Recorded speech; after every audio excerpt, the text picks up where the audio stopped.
Hey guys, this is Reg with A-Team Appliance, and I just want to go over a leak issue. Not on this machine, but I did a repair and I never recorded it, and I thought I'd take this opportunity to do one. On this, this is a Kenmore washer, but it's like LG Kenmore washer, same setup. And this is your drain hose, right here, and it's located here, right? This is like an auxiliary. Sideways. Got the machine sideways, so that's why it looks funny.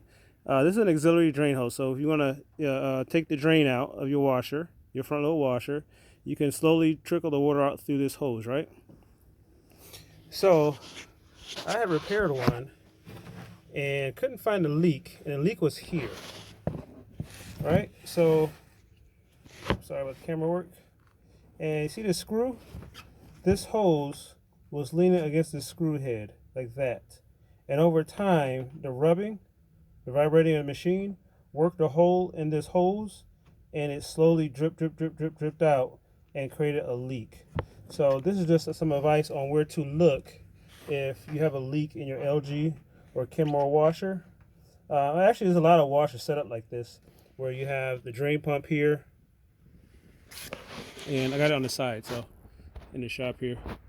But right on the lower left-hand side, you'll see your drain and that auxiliary drain hose, which I almost never use, but I just clamped this thing right here. And also, look, access too. Access from the bottom is just right underneath. It's a square. So just something to check, guys, for my technicians out there. If you have a mystery leak, just check this little auxiliary drain hose here. See if it got a hole worked in it from that screw. All right, this is Reg with A-Team Appliance. See you on the next video.